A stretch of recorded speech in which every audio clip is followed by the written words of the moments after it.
Voy a hacer una lectura en Apocalipsis 2, del versículo 8 al 11. Eso es lo que vamos a ahora reflexionar en estos versículos, ¿no? 8 al 11 del capítulo 2. Y es la iglesia de Esmirna. Voy a hacer lecturas de este texto y dice así: Escribe el ángel de la iglesia de Esmirna. Esto dice el primero y el último, el que murió y volvió a vivir. Conozco tus sufrimientos y tu pobreza. Sin embargo, eres rico. Sé cómo te calumnian los que se autodenominan judíos y no lo son, pues solo son una sinagoga de Satanás. No tengas miedo de los que están por sufrir. Te advierto que el diablo meterá a alguno de ustedes en la cárcel para ponerlos a prueba y sufrirán aflicción durante 10 días. Sé fiel hasta la muerte y yo te daré la corona de vida. El que tenga oídos, que oiga lo que el Espíritu dice a las iglesias. El que salga vencedor no sufrirá daño alguno de la segunda muerte.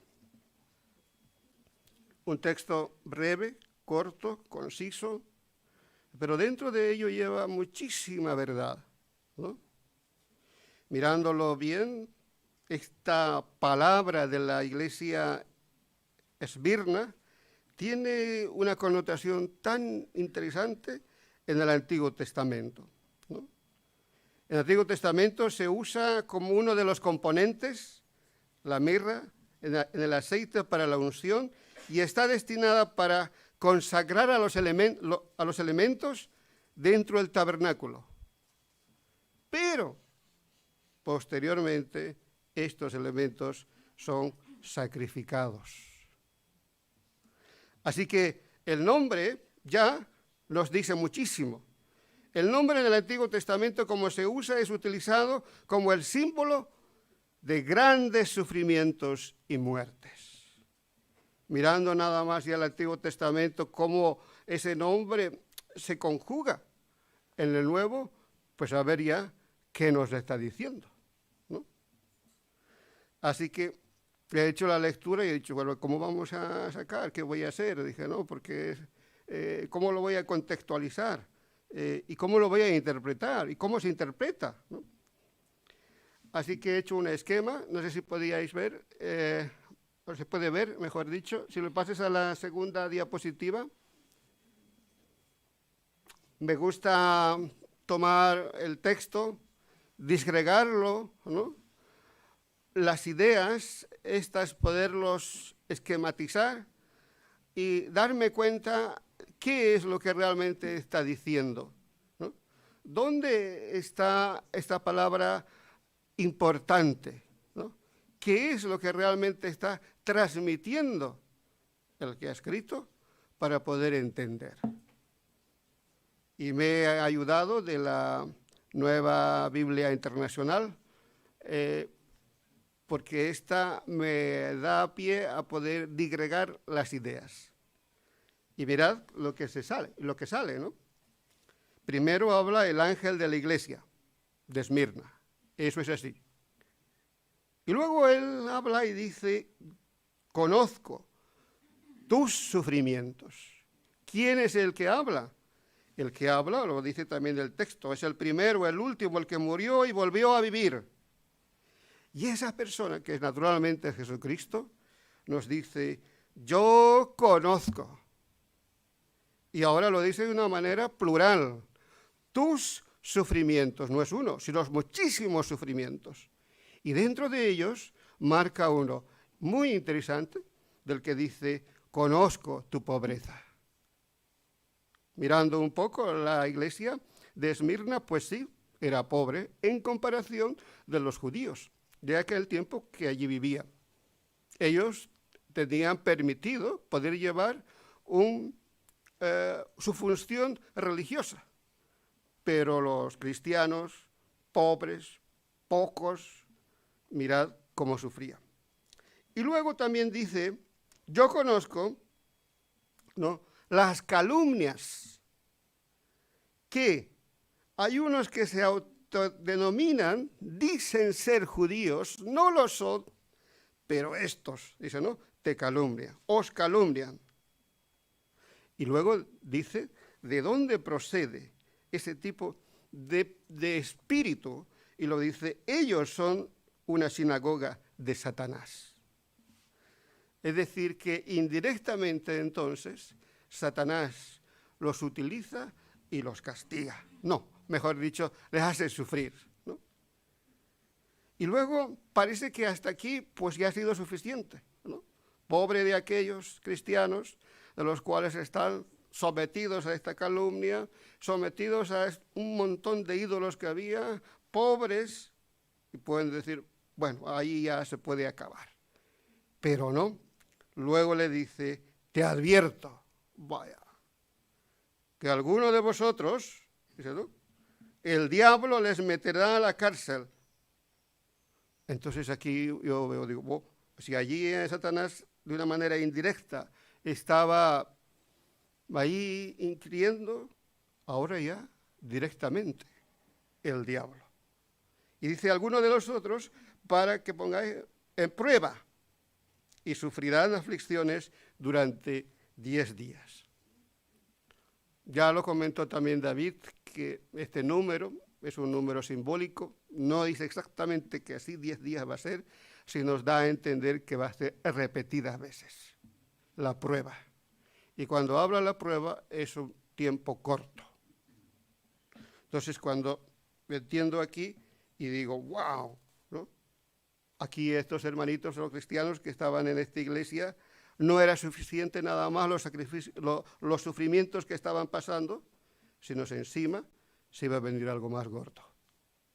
Pero ahí les dice, ¿no?, no tengas miedo de lo que estás por sufrir.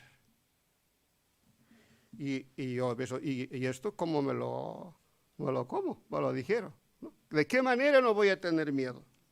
Pero luego da ánimo y dice, sé fiel hasta la muerte, y yo te daré la corona de vida, y el que salga vencedor no sufrirá daño alguno de la segunda muerte. Dicho esto, dice, el que tenga oídos, que oiga lo que el Espíritu dice a las iglesias, en plural. Es decir, esto es lo que está diciendo como ejemplo para los demás. Y aquí empezó, ¿y cómo lo voy a explicar? ¿Y cómo se explica, no? El tema en sí es el sufrimiento. Y el elogio, como se puede ver, es ser fiel hasta la muerte. Entonces, ¿cómo se combina el sufrimiento con la fidelidad? Estas dos cosas, ¿cómo quiere el lector que se saque a la luz, que aprendamos de esta iglesia? Pues la segunda diapositiva, o la tercera creo que es, ¿no? Este es el título, el que he pensado que podría venir bien a esta reflexión. ¿Es indispensable el camino de los discípulos de Cristo, ¿no?, pasar por este sufrimiento, por este valle del sufrimiento? Y esto he pensado que lo podíamos muy bien contrarrestar con Romanos 8. Así que los que tengamos Biblia, vamos a ver Apocalipsis 2, con un dedo pueden poner, y Romanos 8, con el otro dedo. Y ya verán qué interesante que esta combinación de las cuales nos explica desde el Apocalipsis Romanos 8. Así que, como habíamos dicho, el tema dominante del texto es el sufrimiento. Eso es lo que quiere explicar. Pero el tema del sufrimiento no es nuevo, como nos habla aquí. Mirad que ya desde el Salmo 23 habla al corazón de los sufrientes para que confíen en el Señor. Eso no los dice, por ejemplo, en el Salmo 23 dice, el Señor es mi pastor, nada me falta.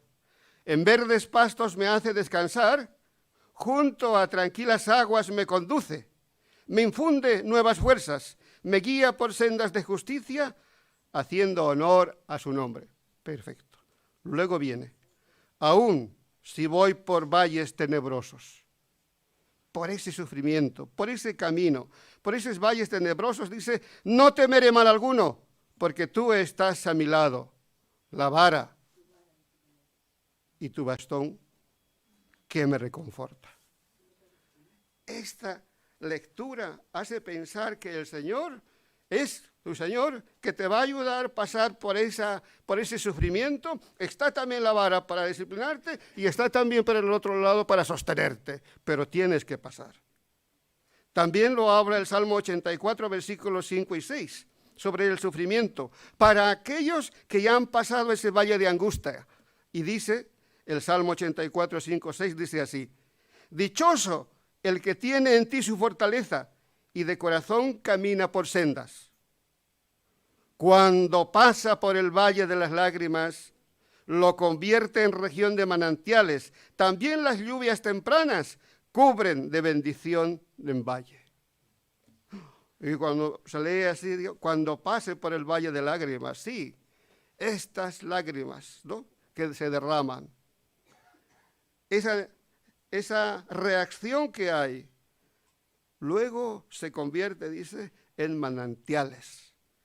Como las lluvias tempranas cubren la bendición del valle.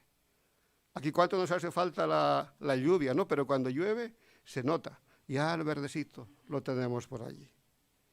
El apóstol Pablo entonces escribe también ese camino de sufrimiento de los discípulos en Romanos 8. A ese grupo de sacerdocio de Dios que reinará en la tierra, según nos dice Romanos 5, 8 y 10. Es interesante en Apocalipsis. Vamos a hacer una conjugación de lo que dice en el cielo, de lo que se dice aquí en la tierra y cómo lo interpreta en el Antiguo Testamento. Todo eso tiene una relación interesante de ello. Hemos hablado lo que Dios mismo está diciendo por este camino, pero ahora en el cielo, en Apocalipsis 5, 8, 10, dice así. 24 ancianos se postraron delante del Cordero. Cada uno tenía un arpa, una copa de oro llena de incienso, que son la oración del pueblo de Dios. Y entonaban este nuevo cántico: digno eres de recibir el rollo escrito y romper sus sellos, porque fuiste sacrificado. Con tu sangre compraste para Dios gente de toda tribu, de toda lengua, pueblo y nación. Y a ellos hiciste un reino, le hiciste sacerdotes al servicio de nuestro Dios y reinarán sobre la tierra. Perfecto. Eso es nuestro beneficio, ¿no? Y eso es lo que ha hecho el Señor. Romanos 8, versículo 26 al 27, lo aclara así Pablo a los que están en la tierra. Dice, asimismo, en nuestra debilidad el Espíritu acude a ayudarnos. No sabemos qué pedir, pero el Espíritu mismo intercede por nosotros con gemidos que no puede expresarse con palabras. Y Dios, que examina los corazones, sabe cuál es la intención del Espíritu, porque el Espíritu intercede por los creyentes conforme a la voluntad de Dios. Está diciendo entonces, allí en el cielo sí hay un resultado, pero aquí, en la tierra, hay un gemir, ¿no? En otras palabras, Pablo nos dice que la Trinidad estará con nosotros, nos estará sosteniendo en estos fatídicos momentos de dolor, intercederá por nosotros, por ese sufrimiento, estará con nosotros, pero no desaparecerá el dolor de la noche a la mañana. ¿Por qué? Porque el sufrimiento es parte de nuestra vida. Eso no lo habíamos entendido quizá bien, ¿no? Cuando nosotros nos convertimos. Parece que las 4 leyes ya está. Ya eres cristiano, pues aleluya, ya estás en el reino de los cielos. Pero cuando miras aquí lo que nos dice, ¿no?, de lo que nosotros tenemos que tener en mente, en pie, es algo como la letra pequeña de un contrato. Entonces, si es parte del sufrimiento de nuestra vida, nos dice que tenemos la necesidad de poderlo llevar, este sufrimiento, con una vocación. En el Antiguo Testamento, el templo de Jerusalén era el tema central, la fe y la esperanza del pueblo hebreo. Pero tras el exilio de Babilonia, vosotros sabéis, muchos no creyeron después en el glorioso regreso de Dios. Pero hubo un grupo de los creyentes, ellos que vieron en Jesús, ¿no?, ese regreso del Dios, ese regreso de palabra que nos dice en la carne, que nos dice la palabra que se hizo carne, tabernáculo y vivió entre nosotros. Esto también desde el cielo en Apocalipsis 21, versículo 3, nos lo recuerda a la tierra. Y dice así: oí un potente voz que provenía del trono y decía: aquí entre los seres humanos está el santuario de Dios. Él habitará en medio de ellos y ellos serán su pueblo. Dios mismo estará con ellos y será su Dios. Enjugará toda lágrima de los ojos. Ya no habrá muerte ni llanto, tampoco lamento ni dolor, porque las primeras cosas han dejado de existir. No lo dice allí, como un hecho, algo que ya ha pasado. Muchas gracias. Sí. Pablo nos recuerda también en Romanos 8, versículo 3. Siempre hemos dicho, ¿no?, hay que tomar un dedo en Romanos 8 y otro dedo en Apocalipsis 2, el que estamos viendo. Nos dice en Romanos 8, 3, 4, en efecto, la ley no pudo liberarnos porque la carne anuló su poder. Por eso Dios envió a su Hijo, con condición semejante a la de pecadores, para que se ofreciera un sacrificio por el pecado. Así condenó Dios al pecado en la carne, a fin que la justa demanda, el requisito de la ley, se cumpliera en nosotros. Luego dice, no vivimos según la carne, sino según el Espíritu. Así Pablo nos habla entonces, por una parte, es un privilegio exclusivo de Jesús que tiene nosotros en vivir, ¿no?, algo que realmente lo creemos, pero por otra parte también ese vivir, ese modelo, necesita que se reencarne. De modo que el sufrimiento es una vocación que apunta a un tiempo prometido de la renovación del cielo y la tierra, pero aquí comienza el reino de los cielos, en la tierra. Aquí empieza a trabajar esa encarnación de Jesús. No en el cielo se disfruta, como ya hemos visto. Pablo nos apunta entonces a esa finalidad en Romanos 8. Nuevamente habla en Romanos 8:20 y dice, pero queda la firmeza, esperanza, dice, ¿no?, de que la creación misma ha de ser liberada de la corrupción que la esclaviza, pero así alcanzará la gloriosa libertad de los hijos de Dios. Nos los vuelve a remarcar en Romanos 8. Así que todos nosotros estamos llamados a pasar por esa vocación del sufrimiento. Esa carrera de fondo que tenemos en el depósito del cuerpo de carne. Esta que se rompe, que se desespera, que se consume a la muerte. Pero también nos dice un salmo que rejuvenece en la esperanza hacia una libertad gloriosa. Nos dice un salmo así: alma mía,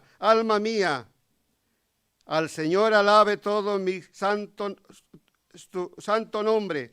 Alaba, alma mía, alaba al Señor y no olvides ninguno de mis beneficios.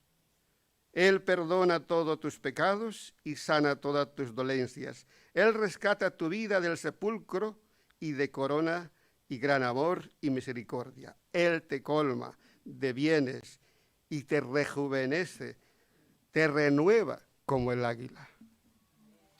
el pensar entonces, aunque se está sufriendo en cuerpo mismo, porque es carne, porque es una cuestión prácticamente secundaria, esta que si se encarna Cristo mismo en nosotros y empieza a doler, esa misma esperanza se la tiene que poner allí, que está comenzando entonces el reino de los cielos en nosotros mismos.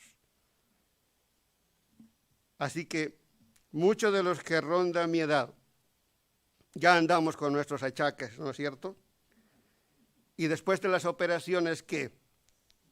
Incluso otros andan remendados, otros prestados con otros órganos, otros están convalecientes, como nuestro hermano Vicente, a quien le damos un abrazo y le enviamos muchísimos besos. Entonces, todos estamos cosidos, recosidos de una manera, somos discípulos de Jesús, pero tenemos que tomar este sufrimiento con vocación, llenos del Espíritu, a sabiendas de que ese sufrimiento es pasajero, hasta que nuestros cuerpos resucite entre los muertos, que en realidad esta es la reconstrucción del templo allí en el cielo total, hasta allí. Pero hasta allí nos dice Jesús, mirando a esta iglesia y dice, como hemos visto, sé fiel hasta la muerte y yo te daré la corona de vida. Qué impactante cuando se ve de esta manera, ¿no? Nos está animando a través de esta iglesia Esmirna. No nos está diciendo, no te voy a quitar todos estos sufrimientos. Estos son parte de la vida, ¿no? Estos te ayudan a poder entender que estás en proceso, que el reino de los cielos ha comenzado aquí en la tierra y que los que han dicho que quién es su Señor, allí se está modelando. Cuando se ve de esa manera, yo veo, uy, y de que me quejo, ¿no? La cuestión secundaria ya de la carne pasa a otro lado, pero la que debe revivir, la que debe ser transformada incluso con dolor, esta es la que debe pasar por este valle. Entonces, sé fiel hasta la muerte y yo te daré la corona de la vida, es la matización siempre en este texto. Otro aspecto también que deberíamos tener en cuenta y bien marcado es que el sufrimiento es una coparticipación con la herencia de Cristo. En el Salmo 2:7 nos los expresa ya. Salmo 2:7, Dios promete dar a su ungido, a su Hijo Jesús, toda la tierra y todos los confines. Así lo hemos leído y lo comprendemos, porque dice así, tú eres mi Hijo, me ha dicho hoy mismo te he entregado, pídeme y como herencia te entregaré las naciones, serán tu propiedad, los confines de la tierra. Y eso es justamente lo que ocurrió en la llegada de Jesús. Y Pablo nos vuelve a recordar en Romanos 8, versículo 3. Mira el versículo 3, dice, en efecto, la ley no pudo liberarnos porque la carne anuló su poder. Por eso Dios envió a su propio Hijo en condición semejante a la de los pecadores, para que se ofreciera en sacrificio por el pecado. Así condenó Dios al pecado en la carne. Y hasta aquí parece que termina la gran historia de la salvación, ¿no? Dios ha venido, se ha encarnado, hemos aceptado y ya está la cosa. Y hasta aquí también nos cuentan lo que es la salvación. Como decía, 3 o 4 leyes y ya está. Un discipulado de 3 clases, un librito, metidos al agua, ¡hala! Cristianos, ya. Y hasta aquí parece que pues todos nos hemos acostumbrado. Pero mira cómo advierte Pablo a que no dejemos pasar algo de largo, que deberíamos ya tomarlo en cuenta, añadirlo en el equipaje de nuestra vida aquí en la tierra. Romanos 8, versículo 17, dice así, y si somos hijos, Romanos 8, versículo 17, y si somos hijos, somos herederos, herederos de Dios y coherederos con Cristo. Pues si ahora sufrimos con Él, también tendremos parte con Él en su gloria. También es necesario que suframos. Si vamos a disfrutar de aquello, si vamos a estar allí como reinos sacerdotes en el cielo, ¿ala, todo va a ser gratis? No, este es un proceso por el cual también nos invita, ¿no? Que como somos coherederos, así suframos con Él. Dicho de otro modo, Pablo dice, es verdad que no nos vamos a gozar allí en el cielo con el Padre Celestial, con todo ese beneficio de nuestro Señor Jesucristo, aleluya. Eso no se puede negar. Pero con todo ese beneficio nuestro Señor nos dice que aquí comienza la cosa. Esa renovación de sufrimiento, de la propia naturaleza que gime, que llora, que se retuerce de dolor, en cambio, así como lo vemos, este cambio, ese sufrimiento, señores, empieza en la tierra, nos dice Pablo. Así como somos herederos de las cosas de Cristo le pertenece, también somos coherederos del costo de ese camino de la regeneración a este mundo. Y Pablo nos recuerda nuevamente en el versículo 19 al 21 de Romanos 8. Nos lo dice de esta manera. La creación aguarda con ansiedad la revelación de los hijos de Dios, pues fue sometida a la frustración no por su propia voluntad, sino por la del que así dispuso. Pero queda firme la esperanza de que la creación misma ha de ser liberada de la corrupción que esclaviza, para así alcanzar la gloriosa libertad de los hijos de Dios. La creación misma aguarda con esa ansiedad, nos lo está explicando, esa revelación de los hijos de Dios. Esta creación está ansiosa, esperando con esos dolores de huesos, con cada maremoto, con cada erupción volcánica, con cada sequía, con cada inundación, con cada pandemia. No por voluntad suya, sino por la alteración de su estado original. A esta revelación de cambio está esperando a aquellos que tienen la primicia del Espíritu Santo en sus vidas aquí en la tierra, con el fin que haya un cambio de gobierno. Y que ya ha empezado. Cuando se ve de esta manera, madre mía. Así que sufrir, que le cuenten a ver, que te cuente a ver la tierra, cuánto está llorando por estos miles de años, ese gemir que tiene. Y la tierra como un astro terrestre está a la expectativa como un testigo de la revelación de Dios del cuerpo de carne con esa nueva criatura, con ese nuevo estilo de gobierno que tienen aquellos que ya tienen el Espíritu Santo. Como en el primer Adán se había creado, este segundo Adán, Jesús, lo regenera de este mundo caído. Ahí está mirando la tierra misma entre nosotros. ¿Dónde están aquellos, no? Los que se dicen ser creyentes y que tienen el Espíritu Santo. ¿Dónde está la renovación? Yo me estoy retorciendo, está diciendo de una manera así, la tierra misma.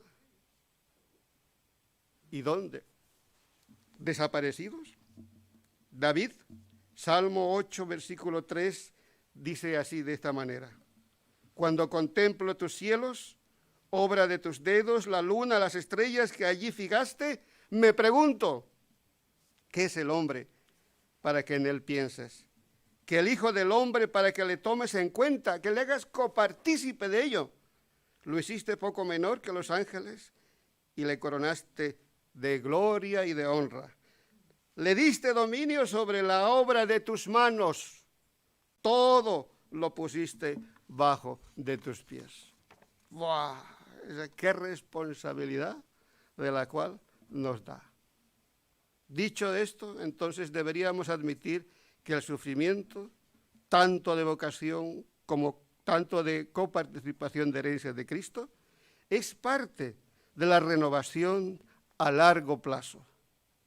Pero hasta esto que se cumpla, dice en esta iglesia Jesús, sé fiel hasta la muerte y yo te daré la corona de vida. Entonces entramos a otro punto, ¿no? El sufrimiento es una disciplina cristiana y es básica. Aquí no nos salvamos nadie y aquí tenemos que pasar por ello. En el discipulado que solemos hacer, incluso solemos dar un diploma, ¿no?, para el esfuerzo. Pero aquí el Señor nos dice, no os voy a dar un diploma. ¿Qué creéis vosotros? Yo sé, yo conozco vuestros sufrimientos. A mí me vas a decir, como dice la iglesia de Esmirna, ¿no? Yo conozco las aflicciones, los que te calumnian, los que van, todo. Esto viene de la olla de aquellos que incluso Satanás está moviendo. Pero espera, te voy a decir otra cosa, que te vienen muchas cosas encima. Pues sí, es así. En la vida que uno tiene, en el transcurso, cada problema que hemos pasado parece que ha sido suficiente, ¿no? Pero no, se nos aumenta. Quizás dentro del matrimonio, y quizás estamos bien dentro de ello, por terceras cuestiones nos viene por los hijos, también el sufrimiento. Y si no es por los hijos, por los nietos también. Y, si no, y así vamos. ¿Dónde vamos a abarcar la suficiencia? ¿Dónde va a cortar? El Señor dice, estoy ahí, pero ojo, ese es tu camino. Así que es una disciplina básica para todos. Escuchad una cuestión tan interesante en Marcos 8, en el versículo 31 al 34. Escuchad nada más cómo relata este texto. Y dice así, luego comenzó a enseñarles, el Hijo del Hombre tiene que sufrir. El Hijo del Hombre tiene que sufrir muchas cosas y ser rechazado por los líderes religiosos, por los jefes, por los sacerdotes y los maestros de la ley. Es necesario que lo maten y que a los 3 días resucite. Habló esto con claridad, nos dice en Marcos 8. Jesús mismo estaba hablando con claridad. Y ahí llega Pedro, le lleva aparte, dice, y comenzó a reprenderlo. Pero Jesús se dio vuelta, miró a sus discípulos y reprendió a Pedro y le dijo, aléjate de mí, Satanás. Tú no piensas en las cosas de Dios, sino en las cosas de los hombres. Y es verdad. Nosotros siempre mirándonos a nosotros, siempre llorando por nosotros, siempre sufriendo por nosotros, siempre pidiendo por nosotros. Y luego dice, entonces llamó a la multitud de sus discípulos y dijo, si alguien quiere ser mi discípulo, que se niegue, tome su cruz y que me siga. ¡Wow! En nuestro medio evangélico entonces nos hemos acostumbrado a ver el sufrimiento como algo que fuese anómalo, algo que no entra para los creyentes. Romanos 8, volviendo otra vez al versículo 18 al 25, nos describe de esta manera. De hecho, dice Pablo, considero que en nada se comparará los sufrimientos actuales con la gloria que habrá de revelarse a nosotros. Sabemos que toda la creación todavía gime a una como si estuviese dolores de parto. Y no solo ella, lo escribe en el versículo 23, sino también nosotros mismos, que tenemos la primicia del Espíritu, gemimos interiormente. Mientras aguardamos nuestra adopción como hijos, es decir, la redención de nuestro cuerpo. Porque en esa esperanza fuimos salvados. Pero esperar lo que ya se ve no es esperanza. ¿Quién espera lo que ya se ve? Pero si esperamos lo que todavía no vemos, en la esperanza mostramos nuestra constancia. Ese continuo entonces sufrimiento del pueblo de Jesús forma parte extraña de un propósito de una redención de la creación. La salvación que fue realizada con gran precio del sufrimiento por Jesús fue realizada con un propósito. Romanos 8:29 lo dice. Porque a los que Dios conoció de antemano, también los predestinó a ser transformados según la imagen de su Hijo, para que Él sea el primogénito entre muchos hermanos. Ya no podemos decir más. Cada vez que se lee todo esto, digo ya, ¿qué voy a decirle al Señor? ¿Cómo voy a exponer, ¿no?, mis sufrimientos? De modo que el precio de la elección lleva junto con la otra cara el sufrimiento de la transformación a la imagen de Jesús. El sufrimiento es parte de la salvación. Así nos remarca el versículo 17. Dice, si somos hijos, somos herederos, herederos de Dios y coherederos con Cristo, pues si ahora sufrimos con Él, también tendremos parte con Él en su gloria. El sufrimiento entonces demuestra que estamos en proceso.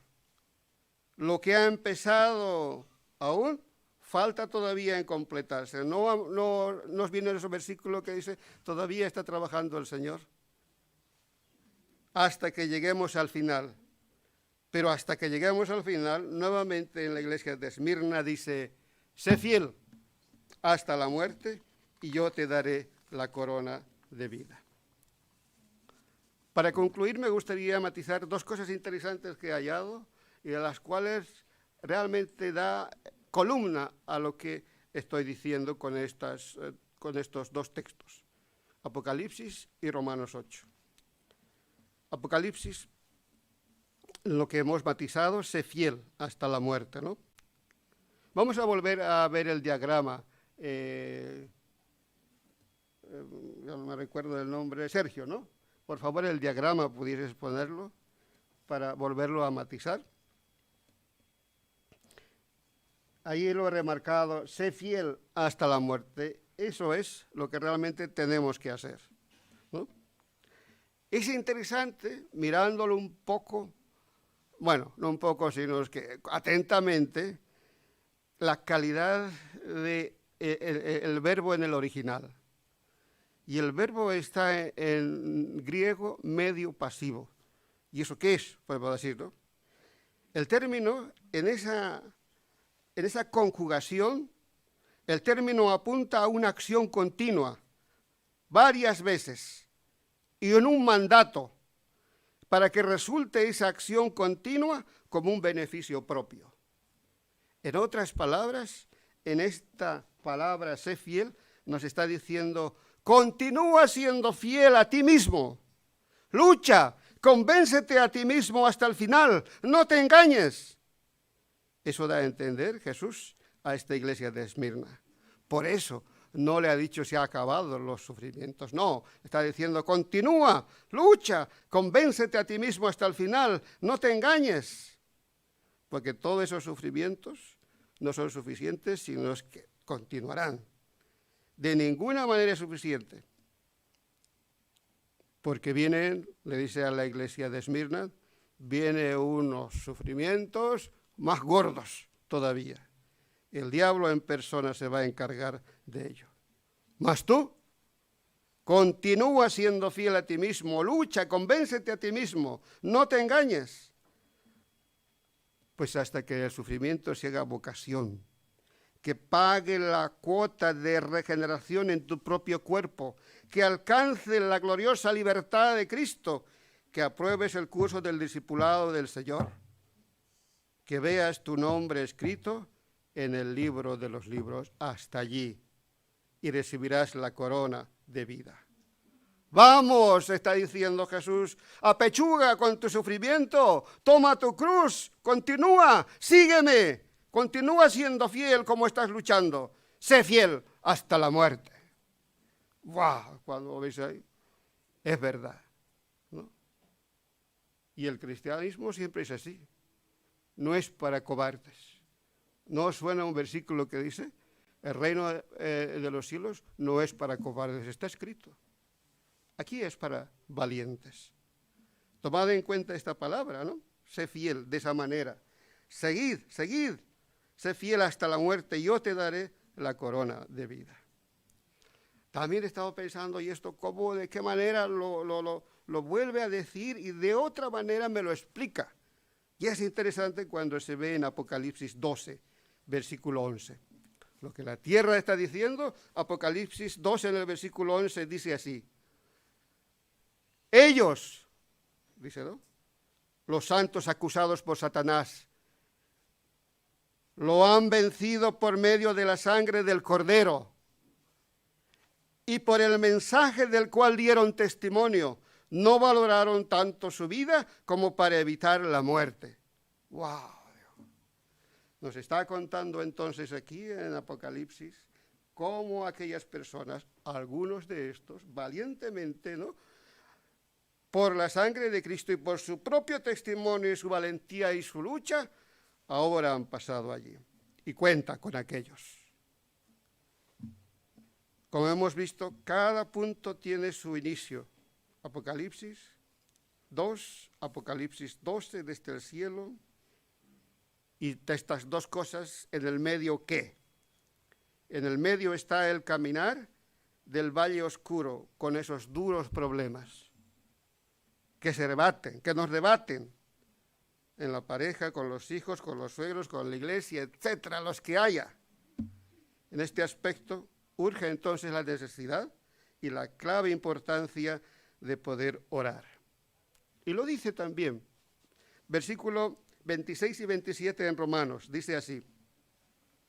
Asimismo, nuestra debilidad de espíritu acude a ayudarnos. No sabemos qué pedir, pero el Espíritu mismo intercede por nosotros con gemidos que no puede expresarse con palabras. Y Dios, que examina los corazones, sabe cuál es la intención del Espíritu, porque el Espíritu intercede. El Espíritu intercede por los creyentes conforme a la voluntad de Dios. Y la pregunta es, ¿y cuál es la voluntad de Dios? Ante el sufrimiento, cuando nuestro espíritu gime, ¿no?, de dolor, nos recuerda estas palabras a tomar en serio. Cuando a veces estamos debatidos y ya no podemos con ese sufrimiento. Romanos 8, nuevamente en el versículo 15, dice, a vosotros no os he dado un espíritu que esclavice el miedo, sino el espíritu que les adopta como hijos y les permite clamar, Abba, Padre. ¡Bah! Nos anima otra vez, vamos adelante. Vosotros no sois los cobardes, ¿no? Vosotros no sois así. Tenéis a un Padre aquí. No sois los que se echan para atrás. Esta exclamación de Abba, Padre es también interesante comentarlo con Marcos 14. Porque ya nos suena, ¿no?, cuando dice Abba, Padre. ¿Quién dijo esto? Marcos 14 nos explica así. Dice, fueron a un lugar llamado Getsemaní y Jesús dijo a sus discípulos, siéntate aquí mientras oro, está diciendo Jesús. Se llevó a Pedro, a Santiago y a Juan y comenzó a sentir temor y angustia. Es tal la angustia, dijo, que me invade y me siento morir, dijo.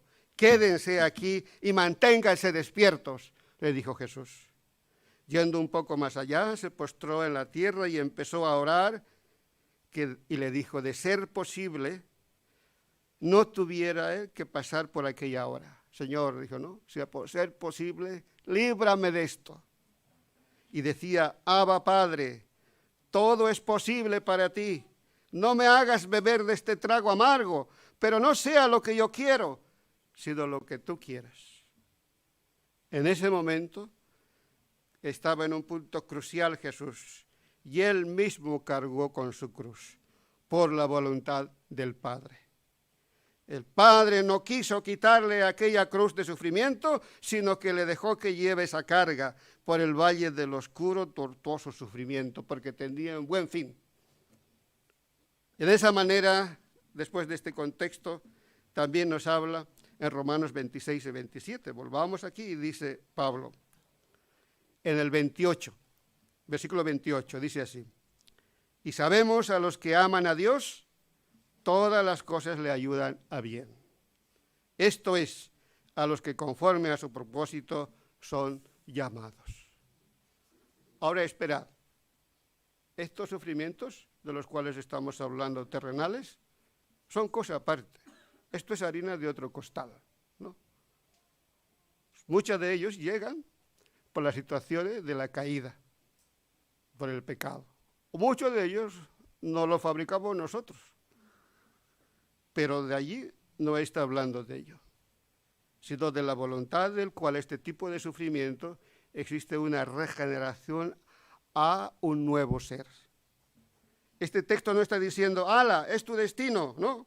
Como sabemos nosotros a veces decir, amarrar, ¿no? Todas las cosas vienen a bien y todas las cosas ayudan, como una especie de amarrar y ya está, ¡hala, allí! No, no está diciendo de esa manera, a tu destino. Pues lo que te ha tocado, ni modo, ¿qué vamos a hacer? Pobrecito de ti, tendrás que apañarte tú solo, ¿qué vamos a hacer? No, el verbo tiene una interesante connotación. Si puedes pasármelo, por favor, a la diapositiva. Más, un poquito más. Allí.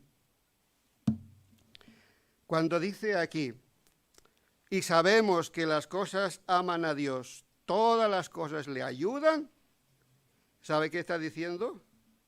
Que juntamente trabajamos, juntamente estamos trabajando con el Señor.